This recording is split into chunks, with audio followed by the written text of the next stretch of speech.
And we did what, we did in the military in 1984. We drank like animals and until we had thought we had drowned our pain, right? Fast forward again to 2019, and I'm doing a trauma training at Parkland for counselors who are dealing with the Parkland shooting. And I go to tell the story of that Hercules, and I remember the Hercules so well. Its tail numbers in Canada are 329. And I started breaking down at the front of the room, and I had to call time. And I pulled one of my peers who was with me, and I said, okay, we got to go clear this now. Because, this has just emerged. It hasn't triggered me for 40 years, 35 years. And I almost came unglued up front. So they did the trauma intervention with me. It takes 15 or 20 minutes. I went back, I told the story in detail without any negative emotional arousal. Welcome to Your Story Doesn't End Here, the mental health podcast of military and veterans who refuse to be silenced. I'm your host, Rachel, and my mission with this podcast is to be a voice for those who don't have a voice, bring awareness to mental health issues, provide value and solutions, and to change the culture when it comes to mental health within the DoD organizations.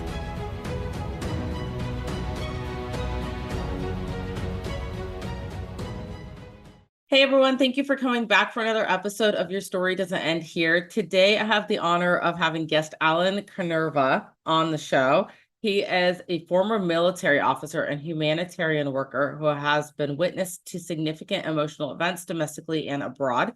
He has dealt with his own experiences of post-traumatic stress throughout the application of NLP.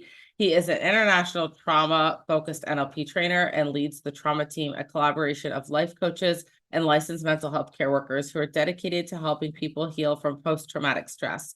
Alan uses the NLP intervention for PTS as part of the comprehensive protocol that addresses the precursors for trauma, such as adverse childhood events. The NLP intervention is based on the psychology and neuroscience of the reconsolidation of memories.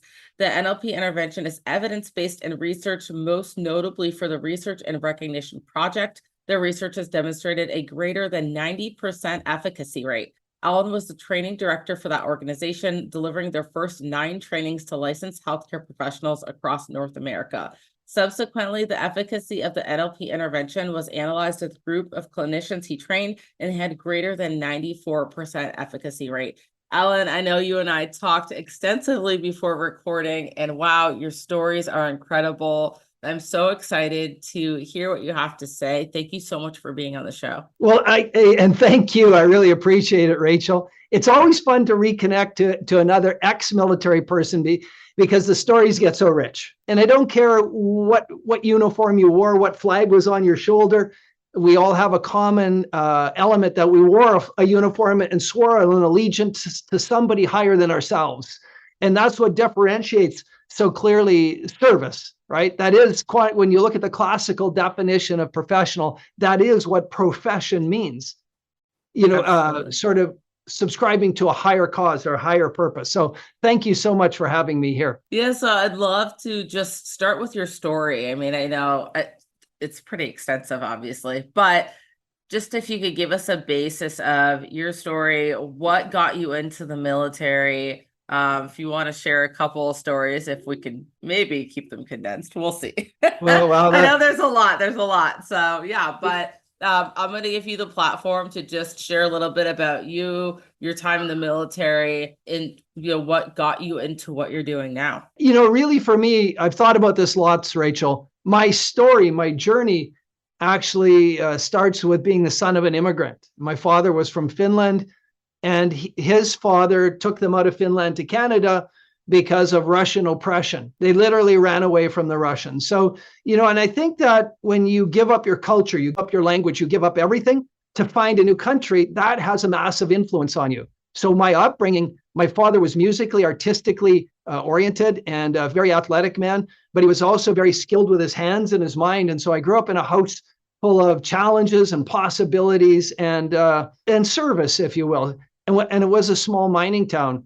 And as a boy in that mining town, I got to wander and explore freely, right? And I remember some events, fast forward to being an adult in the military. The first time I closed the canopy on the jet simulator, I had this panic attack overcoming. I said, what is this? It's claustrophobia, of course, right? So they closed the canopy, then you put on your mask, your oxygen, then they made us put a bag over our heads and find switches. And I could feel my respiration rate coming up, my pulse coming up. And later in life, when I started studying NLP, I found the root cause of that claustrophobia. And it was an event in this mining town where my friends and I found a cave and we were exploring in the cave. And I got all the way up in the cave, crawling on my hands and got my shoulders in and then couldn't get out in this narrow passage. And so, the journey into understanding who we are starts like that, right? So I did, in fact, join the Canadian military. I became a helicopter pilot, and I chose a crew concept helicopter. I flew in Canada then. We flew a twin Huey in support of the Army as a tactical troop helicopter. And that was exciting. During my tenure there, I actually had the misfortune of sitting on the ramp with the helicopter turning and burning, and C-130 Hercules was doing LAPES training down the runway, low altitude parachute extraction training, which they don't do anymore. So they made multiple passes, and on this one pass, they go down the runway, and this may be triggering for some people, but the ramp opens and the chute goes out and the pallet comes back and it jams on the rear ramp. And that puts the center of gravity at the very back of the helicopter. And the helicopter, the Herc, goes vertical, it stalls, it returns to Earth right at that spot, 700 meters from me. And 7 of my friends were on board. And so I don't have active combat service. I have peacekeeping service. I've seen a lot of horrible things in my humanitarian work, but that was 7 of my friends at 700 meters, right? And again, I thought I had dealt with it like most military people did. We had a service. In Canada, all pilots are officers. So we went to the officers' mess, and then we went to the other ranks mess for those crew members who had been on board. And we did what we did in the military in 1984. We drank like animals and until we had thought we had drowned our pain, right? Fast forward again to 2019, and I'm doing a trauma training at Parkland for counselors who are dealing with the Parkland shooting. And I go to tell the story of that Hercules, and I remember the Hercules so well. Its tail numbers in Canada are 329. And I started breaking down at the front of the room, and I had to call time. And I pulled one of my peers who was with me, and I said, okay, we got to go clear this now. Because, this has just emerged. It hasn't triggered me for 40 years, 35 years. And I almost came unglued up front. So they did the trauma intervention with me. It takes 15 or 20 minutes. I went back, I told the story in detail without any negative emotional arousal. So, I had that in my military career. 1990, I went to the Middle East to serve with a multinational force. It was a great gig, man. To be honest, it was 11 nations living in 2 compounds on the next to the Mediterranean on the south tip of the Sinai. But we saw some things. We lost some people along that gig as well. When I came home from that trip, shortly thereafter, the Gulf War, the first Gulf War broke out, and I tanked. And my wife of the time, my first wife, encouraged me to go to our family doctor, and our family doctor misdiagnosed me as having depression, and Prozac was the new drug du jour, and I was put on Prozac, and me and Prozac didn't get along. Now, here's the thing, Rachel, you couldn't say trauma back then. 1990, you didn't talk about being traumatized, or you were ostracized and outed. I mean, up to the mid 1990s, we still paraded people who got traumatized. We called them shell shock, and we literally paraded them as losers, right? It was pretty ruthless. And I just thought everybody had 3 to 4 nightmares a week where they woke up, sat bolt upright in bed, soaking wet. And I was to the point, Rachel, where I was a risk to my wife. On a couple of occasions, I woke up, I'm 190 pounds, I grabbed her wrist, she's 130, and I ran in the middle of the night, and she'd hit the floor 6 feet from bed, right? And that's, anybody listening who's traumatized understands that. They may be living that same. And then my flash to bang, and anybody from the military will understand what I'm talking about. My flash to bang got so close. I was so triggerable in public. If I lost it big time. So in 1992, summer of 1990, I got involved in NLP, and I got trained in NLP. And during that training, I actually overcame a lifetime affliction of migraine headaches. I've had 1 migraine headache in 32 years, and that sealed the deal for me that I loved NLP 32 years ago. And I wanted to help people 32 years ago with trauma, but I didn't have the moral courage to do it.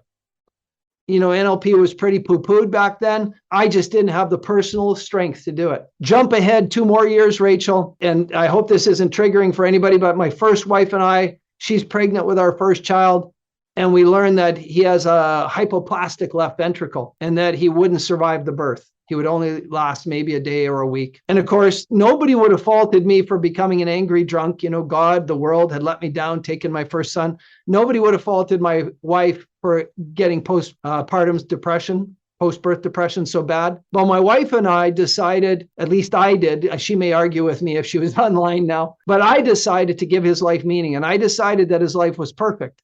And this is the technique we use in NLP called reframing, because nothing has any meaning except the meaning we give it, right? My watch has no meaning except the meaning I choose. And this watch was given to me by my wife and children for my 60th birthday.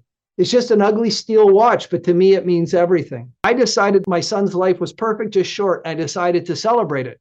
And I can tell that story without being triggered, right? And people often come to me and say, well, I feel your pain. I said, well, you're mistaken. I'm sad I don't have a 30-year-old son, but I'm not in pain. I've celebrated his life, and I've had 5 other children. I'm a father of 5. I'm blessed, right? So those were 2 massive lessons in the efficacy of NLP. And then I dealt with my own trauma dealing with NLP. So I sleep like a baby. I sleep like a baby. I fall asleep. Pisses my wife off all the time. My head hits the pillow, I'm gone. If I need to nap somewhere, I just put my head down, I fall asleep. And I sleep hard for 7.5 hours. I don't wake up for anything. My flash to bang is reasonable. Yeah, probably could be a bit longer, but it's reasonable. And I don't have any of the symptoms of trauma. So now we get all the way to 2015. My second wife and I, we had our first son in Kenya, and the birth was traumatizing for my wife. And when we came back home to Canada, we had our second child with a midwife in a water birth using hypnosis at home. And she became obsessed with helping women have natural childbirth. So I introduced her to NLP, and she got trained in NLP. And while she was on that course, said, okay, you need to come out of the closet. You are an NLP coach. I now know what you've been doing with people since we met. You just got to put a shingle up and say you're an NLP coach. And that was really sage advice. And I made the decision on that day to dedicate the balance of my working life to ensuring that everybody knows that trauma is an injury that can heal, to end the stigma of trauma, and to train thousands of clinicians to help people overcome trauma easily and effortlessly, effectively, without drugs and without re-traumatization. And so that's a long but actually short story about how we arrive here. I love it. But, I think NLP has become such a household term lately, and everyone's NLP trained these days, right? You can go on Facebook and find an ad that says, hey, get NLP certified in 7 days. That's my ad. Or is yours the 2-hour ad? No, mine's the 8-week ad, but okay. But so I want to just get into a little more about what is NLP, because I've had people on the show before that have talked about NLP. Yeah. But I think it's one of those things that it's hard to really fully understand it unless you've done it. But then there's so many people out there that are just throwing this term around, and people that, are in the 7-hour certified course and maybe don't fully understand the extent of what it is. So I don't know if there's a better way to really break down what is NLP so that people understand what is so powerful about it, because we could explain the logistics of what is NLP. We could say that all day, but what is it that makes NLP so powerful and work so fast? Because it does sound very woo-woo. If you're talking to me and I've never done it and I don't know what you're talking about, and you tell me, give me 15 minutes and I can heal your trauma, I'm going to tell you you're full of shit. So tell me, what is it that makes it give me so 20. powerful? All right. Tell me what makes it so powerful. Ready, go. So my mission is to help people overcome trauma, but my obsession is to read neuroscience and psychology, finding out why NLP works when it works. And for trauma, it doesn't work well, it works the best. And that's proven in research right now. And I can give you all the research links as we go along. But so my obsession is to understand, and the wall behind me of books are books of neuroscience and psychology by leading thinkers. And some of the leading thinkers are Lisa Feldman Barrett, and her book is How Emotions Are Made. Another leading book is by Robert Sapolsky called Behave, and it corroborates everything why NLP works. Another amazing book is called Capture, Unraveling the Mysteries of Mental Illness by David Kessler. It's a fabulous book on how people fire and wire the neurological pathways into negative emotions. And every time they do that, that pathway attracts more neurons, and then that pathway gets faster and stronger, while the pathway to positive emotion starts to atrophy like a muscle that's not being used. So there's a neuroscience field all around why NLP works. And I'll only address for trauma because really that's my locus of attention and interest. So a real spoiler alert, NLP doesn't exist as a science, right? People who say NLP is a pseudoscience means unproven science. And NLP is not a science. NLP is the modeling of excellence and gaining a toolbox of tools and techniques from some of the greatest counselors that have ever lived, clinicians. Milton Erickson, a doctor who introduced hypnosis to the American Medical Association. Virginia Satir, literally the grandmother of family therapy. Fritz Perls, who created Gestalt therapy. And when you look at where those three people alone were educated, it's in Jungian, Freudian, Adlerian, Rogerian psychology. And what the founders of NLP, there was actually three, not two. So Richard Bandler, John Grinder, most people know, but John Pucelik as well, who is the most prolific trainer of NLP in the world. He lives in the Ukraine of all places. Those three people modeled these clinicians, the excellence of them, and created a toolbox that could be used, and those tools could be trained to others, not in a 7-hour course, but certainly in a 7-day course. And especially when you get into what is called Pareto's Law. We know it in sales as the 80-20 rule, but 20% of anything creates 80% of the results. When you learn the 20% of NLP that really matters, you can generate about 80% of the results, right? And that's why these short fast track courses, that's all they teach. If you want to get into the body of knowledge of NLP, it's weeks and months. And for my wife and I, it's been an 8-year journey where we read prolifically and we have each other to bounce ideas off. Hey, did you try this? I tried this, try this, right? No, that didn't work. That sucks, right? So we have that gift, and then we teach others, and we have this family, this community, and we meet every second Tuesday night called the Abundant Coach, where we take deep dives into what works and what doesn't, and answer Q&A. So NLP is a set of tools and techniques that were modeled from excellence and now can be taught and trained and transfers to others. And it's based, the neuroscience is vast and complex, but that's fundamentally what it is. And so in my world, the NLP intervention into trauma that you mentioned in my bio that's being researched, it is a single technique within a protocol that we use inside our facility, right? And even when I taught it to licensed mental health care workers across North America, I was very clear.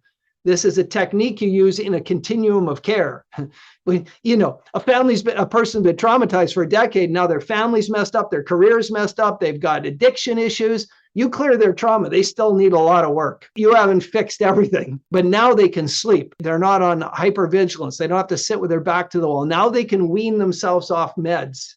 And now they're in a place where they can actually do cognitive behavioral therapy, marriage counseling, dialectic behavior, whatever therapy they enter to get their life back on track, right?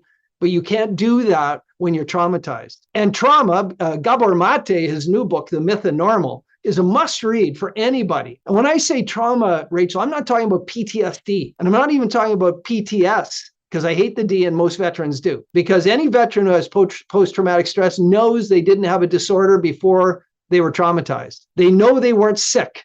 So it has to be an injury. Something happened, just like getting hit or shot or anything else. It's an injury, and now they're suffering, right? So trauma, Gabor Mate talks so clearly that people who are vulnerable to being traumatized have unresolved child issues that occurred to them before they were 7. And that phase before 7, Rachel, is so critical. You have a little baby on your lap. When we're finished here, you may know this already. I don't want to insult you. You may know this, but if you don't know this, I'm going to change how you think about that baby for the next 7 years. From 0 to 2, a baby learns to talk, walk, eat, and socialize. Those 4 skills are massive. And they do that because they're in a very slow frequency, delta, not in beta like you and I are in. And then from 2 to 7, they're in theta. So that's your dreamlike frequency. And they're in those frequencies because part of their brain called the reticular activating system, RAS, has not formed. And when that's the part of your brain we like to say that differentiates between fantasy and reality, and it's literally the gatekeeper between your unconscious and your conscious mind. So children under 7 have their brains wide open, their unconscious mind. So if a child gets told you're not good at math under 7, it becomes belief. They get to college and they're not good at math. My son at 6 years old, Mika, was told by a grade 1 teacher, Mika, you make bad decisions, because he was very ethereal. He's very chatty. And this teacher was putting them in their onesie snowsuits for the 3rd or 4th time, and he wasn't getting his snowsuit on. And she said, you make bad decisions. First, it was devastating to him, but left unhealed, that message from that authority figure, he could get to 25, not know who to date, not know what to do for a career, not know where to live, he could end up he would never end up living in my basement doing Nintendo because I wouldn't let it happen. But that's where it can go, right? So you look at these people with belief structures in their 20s and 30s and 40s, they don't know that 95% of those beliefs came from this, they call it the imprinting phase in psychology. And that's where they came from. And it's really critical to understand that phase. In psychology, they also call a phenomenon adverse childhood experiences. And the literature relating unresolved adverse childhood experiences and trauma is not refutable. There's a direct correlation. People with unresolved adverse childhood experience are far more vulnerable. And Gabor Mate talks about this so clearly. And I'm like in heaven right now because Gabor Mate is like a rock star.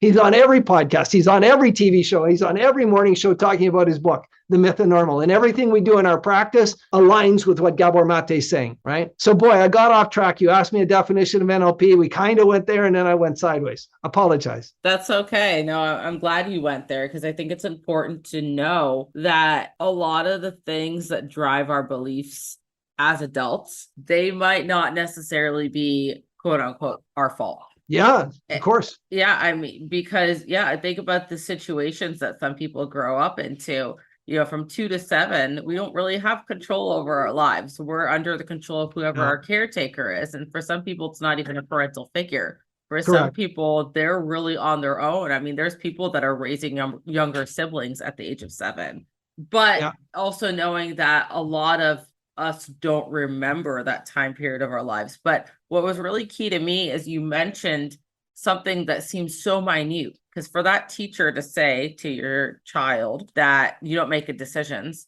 you make bad decisions. That you make bad decisions. I mean, the teacher isn't sitting there trying to traumatize your child's entire life, but it's making that big of an impact. And so I think it's important that we talk about these things because maybe it provides more clarity for someone of, well, maybe I act the way I act. And for me, even there's these light bulb moments that go off in my head of, oh, well, I know certain things from my childhood, maybe after the age of 7, which were probably patterns from the way my parents raised me before I was age of 7. So maybe the way I am this way is because of this. And then it almost provides that little bit of healing. Maybe I don't fully understand it, but I understand it a little more. And so I'm glad that you brought that up.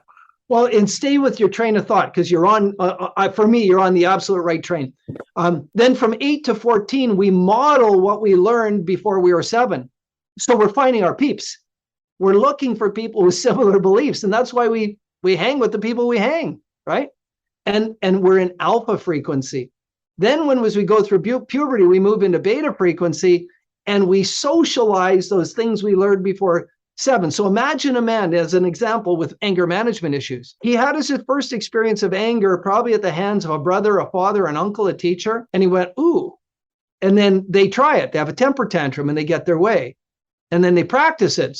And then they model it from 8 to 14. And then they socialize it. Now they use their anger in high school. And if they get away with it, if they get what they want because they're angry, they become the parking lot bully, they become the tough guy in school. Then they get into adulthood. They know they're responding in inappropriate ways, but it's on autopilot. When they're triggered, I deal with men with anger management because I deal with trauma, but I deal with men with anger management who aren't traumatized. They have been. And none of them like how they behave after the fact. And all of them know they're responding inappropriately to the stimulus, but they can't stop it. And that's exactly the point you just said, right? And here's the next piece, though, that's really critical to healing. As a father of 5 children, so I'm 67, but I still have a 9, 11, and 13-year-olds at home. I've got a 25 and a 28-year-old out in the world, yay, 2 down, 3 to go. I didn't know all of this parenting all 5, but I do know this, Rachel, and everybody needs to know this. You as a parent and me as a parent and our parents before us are doing, and we're doing the very best job we could with the resources we have. None of us are unresourceful and none of us had a bad intent. There's very few parents who had a negative intent. Most parents, I believe, have a positive intent for their child's outcome. There are some parents that are outside that. If you go 3 standard deviations from the middle, there's evil parents. But, 1 standard deviation on either side of the middle, we all have a positive intent for our children, even 2 standard deviations out. But we're doing the best we can with the resources we have. And as soon as you accept that your parents were doing the best they could and they made mistakes, we all screw up, man, right? Then it actually opens the door to let blame go as well. And to actually, we call it in NLP, getting at cause, as opposed to being at effect from our life experiences, right? When you're still being triggered by an event. So when I was still being triggered by the crash of 329, I'm at effect of 329. But when I got with my peer and I cleared it and I took the learnings from it and I had a moment of sadness and then I was no longer triggered, I'm now at cause for that event. And now I can enter a period of growth. As long as I'm at effect, I'm not growing because I'm firing and wiring the neurological pathways to negative emotional states, which I cannot control. As soon as I get at cause, I'm in control. And if I choose to be sad for losing 7 friends every Remembrance Day in Canada, Veterans Day in the States, hell yes. When I stand and listen to the last post being played, right, and I cry or I'm sad because I've lost friends around the world in the line of duty and the line of service, that's appropriate and warranted.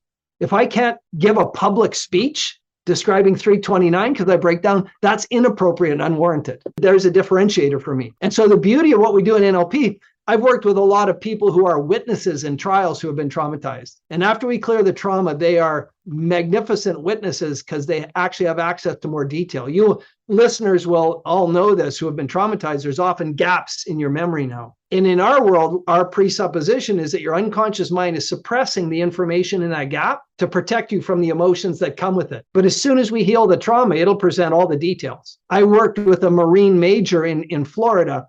When I was training in the States, Rachel, and some of your psychologists will say, and psychiatrists listening, they'll call me bad names. But I would do live demos of clearing trauma during the trainings. So I'd reach out to the community. I'd say, if you know somebody who's extraordinarily traumatized, been diagnosed and unsuccessfully treated, those are my criteria. Been diagnosed, unsuccessful at getting treatment, and they want to volunteer, I'll clear their trauma at the front of the room. So I'm working with a Marine major UH-1N pilot in Iraq, and he had a horrific event happen in northern Iraq working with Kurds. And everything after the event for the next 4 or 5 months was gone, wiped it out. So we cleared the trauma at the front of the room, and I asked Craig, if you like, would you recount what happened? And I told him where to pick up the story. So pick up the story before the trauma. You enter this valley with your helicopter. He told the story for close to 7 minutes. In lucid, clear detail without any negative emotional arousal, without breaking state. He was sad for what happened, but the part that he had obliterated the 6 months after, they had worked with Médecins Sans Frontières, MSF, at keeping 10,000 Kurds alive in that valley. And it actually became humorous because some of the antics they had to do bait and switch with their landing zones, right? They have to pretend they're going to this landing zone and they come in with a bigger helicopter over here because the people would literally swarm the helicopter. And so it was humorous, but he didn't have access to any of that, all the good he did after because of the trauma. So that was profound. And that's a pretty common experience. Right? I had another Marine, a corpsman, a medic, who was heavily traumatized. He did 42 months overseas, Afghanistan and Iraq combined, had a massive trauma. He was, according to him, on the highest dose of Zoloft in the world, 350 milligrams a day, which is, I think, like 200 milligrams over the therapeutic limit of 150. And I cleared his trauma at the front of the room. And he had a beautiful service dog with him, Rachel. When we started working, the dog was crazy because it reflects the emotions of the handler. And at the end of it, I said to him, Kyle, and I'm using names, but nobody will sort this out. I said, Kyle, I don't have to ask you how you are. I know you're good. He said, how do you know I'm good? I said, well, Okay, using sensory acuity, your lips are full. And when I met you, your lips were like razor thin. They had no blood. So that's one. Two, you're not perspiring. And when you first got up here, you were soaking wet. And three, look down at your dog. And she was rolled up in a ball with her tail over her nose, comatose. So he went home that night. He set his alarm at 10 o'clock. This is a guy who hadn't slept through the night for 8 years, set his alarm, went to bed at 10, set it for 6, and the alarm woke him up. And the next morning, I brought him back to the training, back up on stage just to tell what the night was like. And he said, the night was good. And he said, and certainly Star appreciated it. And then later, he and I were talking like months later, and he joked with me that, the happiest client I've ever had is his support dog, Star, because she now gets to sleep through the night. Right. So they're all wonderful stories when people overcome their trauma, but there's really some near and dear ones. That's absolutely beautiful to hear, because I know people that carry around this stuff for years. And I know people that, I served with people. I just got out of the military last year, Alan. I served with people in limited duty, which is, where I was before I got out of the military, that got separated. Yeah, still dealing with their trauma. The military doesn't make sure that people are 100% when they get out, unfortunately. You know this, I know this. Yeah. And unfortunately, dealing with the VA in the US, is what I can speak for. There is still barriers to entry to getting the help that people need. So there's a couple things you mentioned early on that I wanted to hit on before we get into the next topic. But one was that you were misdiagnosed with depression and you were given Prozac at one point in your life. And I can't even begin to imagine how many times this happens. Yeah. Because I know in the US military, we're often diagnosing people with adjustment disorder, because the people that are doing the mental health work on these bases, they're social workers. A lot of them aren't even qualified to diagnose PTSD, much less treat PTSD. And so I think a lot of people out there are being misdiagnosed with something like depression, general anxiety, adjustment disorder. Then another thing that you mentioned is that NLP is something that should be integrated with therapy. And I find that really interesting, because most people that I've met that do NLP, they're just doing NLP by itself, standalone. Yeah. And I can see where it would be useful being integrated with other therapy, because I know for me, I've done NLP before. Did it help in the moment? Yes. Did it help long-term? No, not really. A lot of that because I think I wasn't really targeting exactly what I needed NLP for. But then I think I was doing NLP with a lot of newer people that maybe didn't know exactly how to get to what I needed and integrating it with other things, because they weren't trained in that. And, I don't blame those people for that, because I think a lot of NLP trainings these days push towards people just getting that one certification of NLP and then, calling it good. But from what I'm hearing and what you're saying is that there's so much more to this. It's very extensive. We're dealing with people's livelihoods, their trauma, and a lot of military people. There's a stubborn population, right? If you tell someone it's going to work and it doesn't work, they'll probably never do it again. So I don't know if you have any comments on what I just said, but those were a couple of things that just really stood out to me and what you were talking about earlier.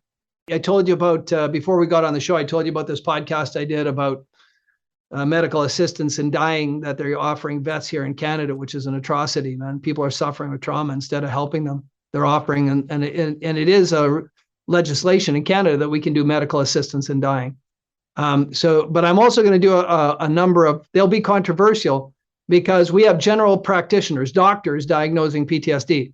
And I'll be just honest, they have no business doing it.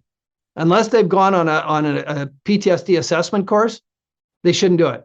They should, if a person's demonstrating signs of trauma, I think they should be referred out to a doctor of psychology or doctor of psychiatry that specializes in diagnosis. And Dr. Daniel Amen, who runs the Amen clinics, he's very clear. He said, my profession is not good.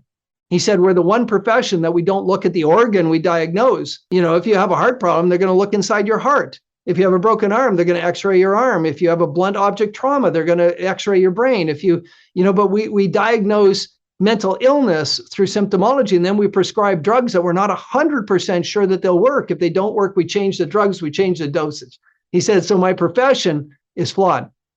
So I think part of the misdiagnosis can actually come deeper. Like people who get diagnosed with fibromyalgia, 80% to 90% of my clients all have physical manifestations of trauma, like fibromyalgia, intense pain, other issues, irritated bowel syndrome. I could name hundreds of them. No, I can't hundreds, probably tens of them. Somebody will call me on it, right? And I'll have to list 100. And I can't put up a shingle, Rachel, that says I end IBS or I end fibromyalgia. But of the 90% of my clients who have physical pain, 90 leave without the physical pain after the trauma's cleared. I have one 38-year-old woman who was in a walker. Her fibromyalgia was so bad. She was in a walker. She had a walker to use, 38 years old. We cleared her trauma. She doesn't use a walker anymore. She does have some skeletal issues, but it isn't fibromyalgia and she doesn't have pain. And she was on a whack of painkillers, and all those painkillers and muscle relaxers and all those things, they take a toll. They're not cost-free. They come at a cost. Okay, so I think the misdiagnosis is a real issue. And so the first thing I say is you need to go to somebody who could diagnose. The other thing I'll say is you need to go to a clinician who believes trauma can be healed. Most of the medical profession is going to tell you that trauma is an injury that's difficult, if not impossible, to overcome. I'm just saying. So when you're looking at your doctor, they need to say, yeah, I can help you. You're your clinician, whoever you go to, yeah. And then I think, everybody says they're doing evidence-based work. Every psychotherapist, if they're doing cognitive behavioral therapy, DBT, PE, EMDR, ABCDEFG, they'll all say that it's evidence-based. Yeah, the therapy is evidence-based because it was studied 20, 30, 40 years ago. But what they do in their clinic is not evidence-based. They don't measure rigorously pre and post using internationally used standards. If you break your arm, Rachel, you go to the hospital, they'll x-ray it, they'll cast it, maybe pin it. When they take your cast off, they'll x-ray it again. Then they'll send you to physio, and then they'll say, you're healed. If psychotherapists took that same approach, now maybe they can't for anxiety, maybe they can't for depression, but they can for post-traumatic stress. They can for traumatized people. So if you're going, get a proper diagnosis from a person who knows what they're doing. Find a clinician who believes that trauma can be healed, and then say, how do you measure your success? And ask for the measurements. Right there, you're gonna get rid of 90% of the therapists that are touting BS, and you're gonna get down to the people who actually make a difference. Okay, right there. Second point is NLP has a flaw in the way it's taught. And I've been to 4 or 5 schools of NLP. My wife and I believe in training with lots of different trainers to get more understanding, because it comes in flavors, right? It's like martial arts. Some schools of like our school of NLP from Tad James has a certain flavor. If you go train with Richard Bandler, it'll have a little bit different flavor. So we train in lots of schools. The Andreas group in Colorado, a different flavor. But a lot of the schools of NLP teach NLP as a fast intervention. Everything's fast. And it's the equivalent of playing that old game, that whack-a-mole game. You get a big mallet and the thing pops up and you hit it on the head. I don't believe in that. We do a protocol. And the protocol is a beginning, a middle, and an end. And every session follows that same form or flow. It has a beginning, a middle, and an end. And every technique within a section has a beginning, a middle, and an end. So, and we don't do anything random or ad hoc or extemporaneously. Everything follows a sequence. Doing techniques out of sequence doesn't always help. I'm being kind. When you do techniques in the right sequence, you get geometric results. And relative to a regular therapist, I still work super fast, but I can bring a psychotherapist who I've trained on, and they talk about the thoroughness of what we do. What the NLP techniques allow us to do is like find root causes of issues fast. Those work fast, right? I often joke that I can find the root cause of a limiting decision, a belief you might hold, in under 4 minutes, and that might be a 50-minute or 2 sessions in normal therapy to get to the root cause. And it'll take a lot of conversations, and you'll probably be triggered. You won't be triggered when I find your root cause, right? And that's a difference, right? So if I can get to root cause, I can get to work faster.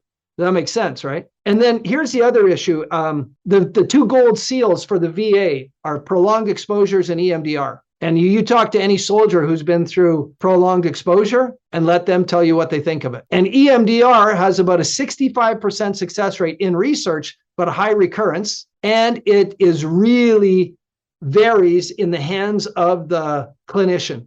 Some clinicians are like a Jedi Knight with the EMDR. They're amazing, and some aren't. And some soldiers, veterans, will tell you that they've been triggered in a session.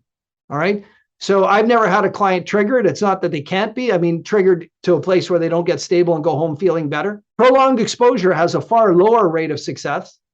And if you want to see a guy who does NLP, there's an organization called 220.org run by Dan Jarvis, a retired Army staff sergeant who, when I met him, was heavily traumatized. He was one of my volunteers at the front of the room. I cleared his last trauma at the front of the room. He's gone on to create a peer support network of people trained in the NLP intervention in trauma. So he trains other soldiers to intervene with each other. And his success rate is massive, right? So it's very interesting. And Dan opted out of his VA treatments, and he was about to take his own life. He was living in Alaska at the time, loaded long rifle, and he was living in an apartment building. He heard kids playing above him, and knowing that a round doesn't stop once it enters and exits him, he didn't pull the trigger for fear of hurting somebody else. God bless, he had this massive moral conscience that he just can't hurt others, right? And he chose not to take his life. And then a series of events led him to where I met him, and then led him to create this amazing organization called 220.org. So here is a great news flash for everybody. There's a group out of New York called the Research and Recognition Org. You mentioned them at the outset. They took 8 of the best people in NLP and said, how do you work with trauma? And they took that technique and they manualized it, 90-line manualized procedure, and that's what they research. They call it RTM, Reconsolidation of Traumatic Memories. It's NLP. And if you want to listen to the director of research for them describe it, it's on one of my podcasts. I can send you the link. He talks about bringing these people together, getting their best techniques, mashing them together, making a brilliant technique, and then manualizing it for schools of psychology and the military. That technique is now being compared to trauma-focused cognitive behavioral therapy at King's College in the UK. And this is even better. It's being compared to prolonged exposure at the Uniformed Services University at Walter Reed, side by side with prolonged exposure. You couldn't do it in an academic setting because it would be immoral to put people through prolonged exposure when they can do the NLP intervention. You couldn't morally, ethically justify it.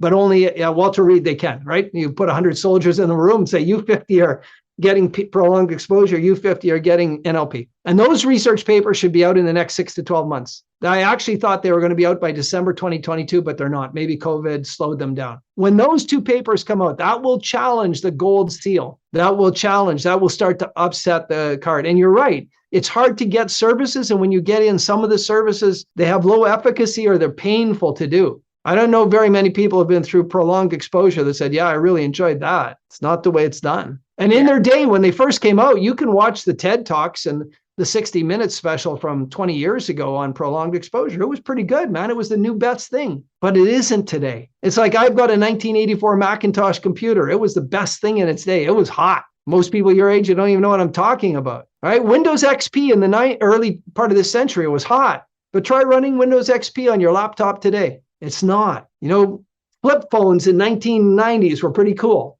They're just not today. They're just not.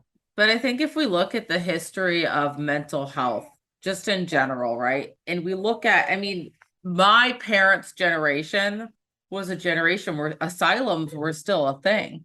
How old are your folks? How old are your folks? My dad turned 72 on Christmas Day. Yeah. And then my mom is about 10 years behind him. So your mom and dad are my generation. Yeah. So you're talking my language. Yeah. We had asylums. We still had tuberculosis asylums back then. It wasn't that long ago. It did. When we're talking, the whole different conversation, we're talking generational trauma and what's causing that, what you talked about, that imprinting stage. And then I love talking to the parents of my parents' generation, right? Because then you start to really see these patterns of like, oh, well, it wasn't that long ago that mental health was something that wasn't talked about. Anything was considered woo-woo in the mental health world. And so now all of a sudden we're coming out with all these protocols that we're finding work, and maybe not all of a sudden, but there's still this disconnect, I feel, between generations. And maybe you could speak a little more to this, where there's people that are very much stuck back in their day, especially when we're talking military culture. There's people that still feel like we shouldn't be talking about these things. You keep your shit to yourself. We don't talk about it. Deal with it on your own time. And a lot of the times you see what you did, which is excessive drinking. You see people with anger issues. What I see a lot more recently is people that will get on social media and they'll be very, very expressive on social media of either their own personal feelings, or they'll get very, very, very passionate about something like politics or something. I mean, you see people acting out in different ways now than you did then, but I think there's still similarities in how people are acting out, and just asking this cry for help that they're not getting. And so I love that there's more protocols coming out. I love that they're doing research on this. I would love if you would share those research articles for me to put in the show notes, because I know there are people that are going to want to check those out. I have a research page that has 40 years of history of the NLP intervention, plus the latest, it's called Updates, the latest. And yeah, it's all there for people. They can go as deep down the rabbit hole as they want. It's there. Yeah, that's awesome though. Yeah. I'd love to just hear a little bit more about if someone wanted to work with you, what that process looks like, how they can get in touch with you if they do want to work with you. And man, I wish I could say that I had the ability to just sponsor like 10 people for them to work with you for free, but I don't. I'm not at that point yet. Eventually, give me a year, I'll be there. But yeah, if someone did want to work with you regardless, and has the ability to do so, please share the information about how they can do it. We talked a little bit before the episode. It's still extremely affordable. And I love that, because not everything out there is. And you talked about all these things that could potentially for someone be a waste of money if they're not asking the right questions. This is your chance to just share with the listeners what working with you looks like, what the cost is, how they can start working with you, or maybe even just have that consultation to figure out if they feel you're a good fit. If it would be okay with you, Rachel, if time permits, I want to just address that generational issue you brought up, because it's very important. Please do. If you look at I used to have a 1917 or 1916 yearbook. It was the year my father was born. And I had a set of Collier's Encyclopedia from 1955, the year I was born. And I had those. And then my family had a set of encyclopedias from the late 60s. I had those because when you look at facts, the facts that we knew in 1917 were not the truth in 1955, and were not the truth. The Genome Project was only done in the 90s. Okay, everything we know about genetics has come from 1990 on. So science accelerated in the 20th century. Your parents and their parents lived with nothing in the early 20th century. They went through the Great Depression. People starved, right? And then we started producing massive amounts of food. So there was protein around. People's lives, we went from an average longevity of 58 for men up to 78.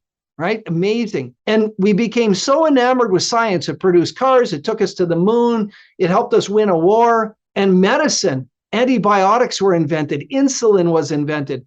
That we literally acquiesced to science as human beings. And we acquiesced to the authority figures within the scientific community. So if a doctor says you're broken, you're broken. And right now we have a counter movement coming back through people like Joe Dispenza, and other people, Dr. Norman Cousins, who wrote Anatomy for an Illness before he passed away, who are challenging that even Wim Hof and the Wim Hof breathing technique, or any of the breath work people, are all talking about we can actually take back some of our own resilience.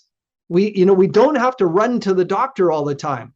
We have this innate ability to heal in us. Up to the 20th century, we've been around for a long time, right? But we gave up ourselves. We have people who get a runny nose and run to the doctor, right? I get a runny nose. I get on my gym shorts. I go outside. I do Wim Hof breathing for 12 minutes at minus 10 degrees Celsius. Come in. I feel great. I go to work.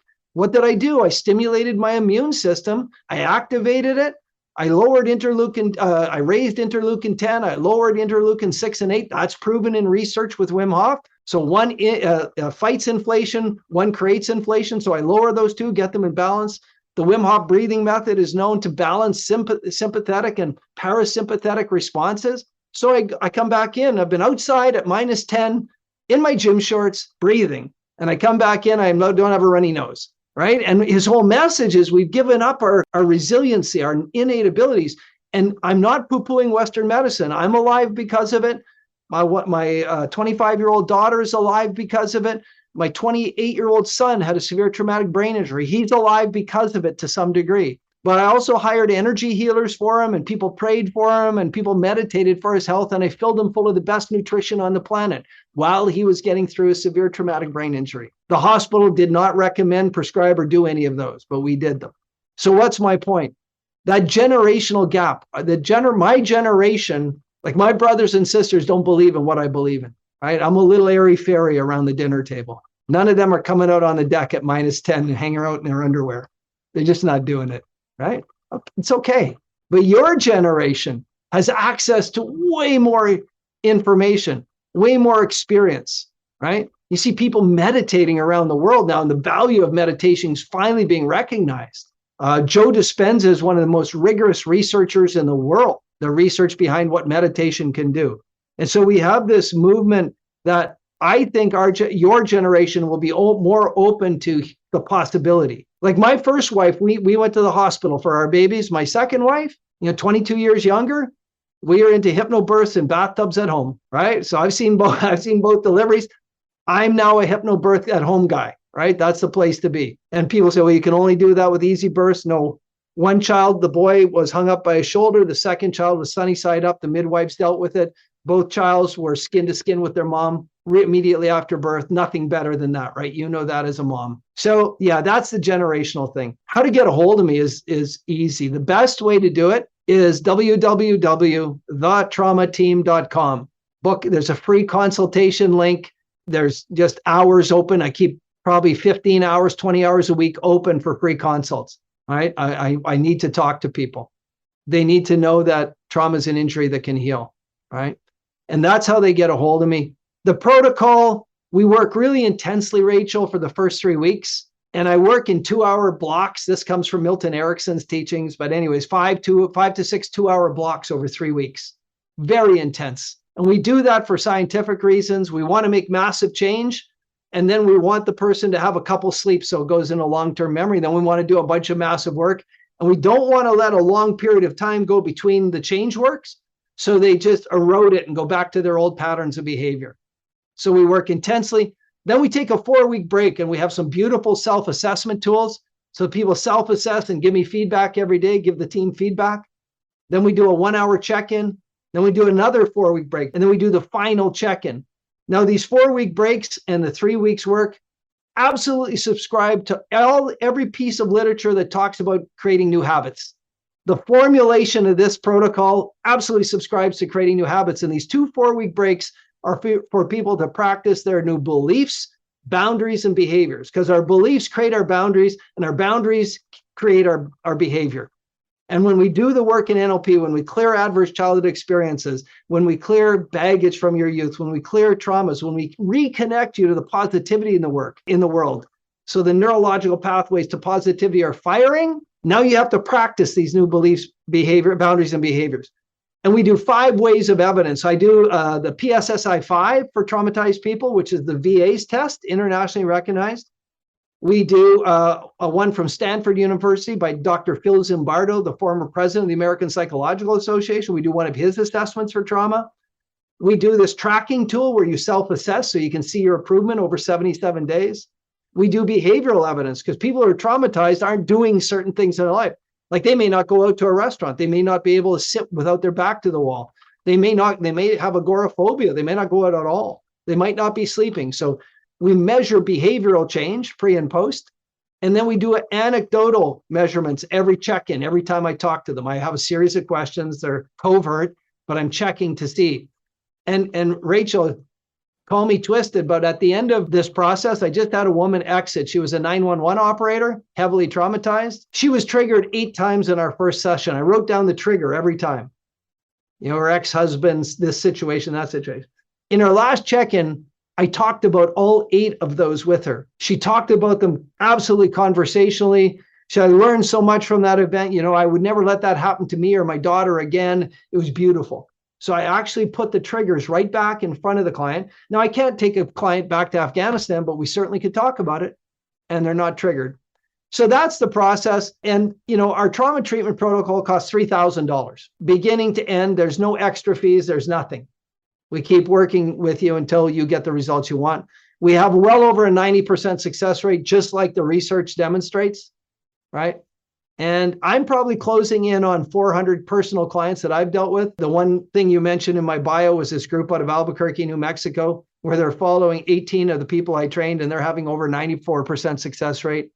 There's a group of people in Orlando, Florida that I trained, and they're amazing. The rate of people they see every month is amazing, and they're having extraordinary results.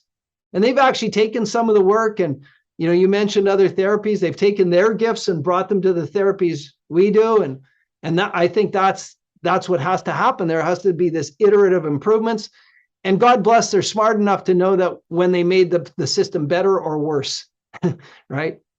They didn't just change it for the sake of changing. They changed to make it better, and they believe they're getting better results, and I support that. And here's the last thing I'll say, Rachel, unless you ask another question, I go down another rabbit hole. If somebody walks through my office door today and they can give me a tool or a technique to use with traumatized people that works faster, less intrusive on the client, and I'm non-intrusive, drug-free, with a higher efficacy and no recurrence, I'll drop everything I'm doing and I'll start promoting what they do. That's my challenge. Right. And I've said it for 7 years, and I'll say it tomorrow, and I'll say it the next day. I am totally open to dropping what I do, because my only mission is to help people overcome trauma, because trauma is an injury that can heal. I love your belief in what you do. I think that's such an important aspect. You mentioned it earlier that the therapist that's working with someone has to believe that trauma can heal. It's important, because the way that we function as human beings, if we don't believe what we're doing, it just makes it 10 times harder. And I think patients, I'm sure, can pick up on it when their therapist doesn't believe in what they're doing. And I've experienced therapy before where people are just throwing resources at me instead of genuinely trying to help me. And so I love that you are so passionate about what you do. I'd love to continue working with you in some collaborative capacity in the future to just continue to help more people. Because again, I come across people all the time that are traumatized, people that are looking for a solution, and it just doesn't seem like there's a lot of effective solutions out there, but I really, really believe in what you're doing, and the evidence is there to back it and prove it. So Alan, thank you so much for taking the time to be on the show, to share with the listeners how powerful NLP is and what you're doing to really help people. Is there any last words that you want to leave the audience with today? I'll have some last words to leave you with. First, if you think you have something that's still outstanding, you just hit my schedule, and then you can actually experience it. I'll do some work with you for free, and you can experience it. I think that would be valuable. If you have someone close to you and you want them to experience, same offer goes out first and foremost. And then, you and I both know somebody who's traumatized. We all do, regretfully. And the real bigger problem today in this culture is that the medical industry portrays trauma as being difficult, if not impossible, to heal. And you and I both know that when people are traumatized, they're not doing what they're meant to do. So I want all your listeners just to close their eyes and imagine a world where somebody could get over their trauma and get back to being the family person they're meant to be, get back their career. And that is the world we live in. It's absolutely proven in research. And so if you know somebody who's suffering, I'm asking for the commitment from you and everybody who suffers. Just have them hit my link and do a free consult, right? Do a free consult. I don't need more clients, to be honest, but I want people to know that trauma is an injury that can heal. I want them to get back their lives. So please don't let people suffer. Please, please, please. Well, thank you for that. I'll make sure to post all your links, everything where people can reach out to you in the show notes. And I hope that people really do take advantage of this. I know I will, because I'm super, super intrigued myself. So thank you again, Alan, and look forward to seeing more of your work. Thank you, Rachel. Thank you for taking the time to listen in today. With your support, we are able to increase awareness of the mental health issues affecting service members and veterans today, with the goal of creating positive change. If you got value from this episode, please take 30 seconds to subscribe and share this episode within your own network. Until next time, remember, your story matters, your mental health matters, and your story doesn't end here.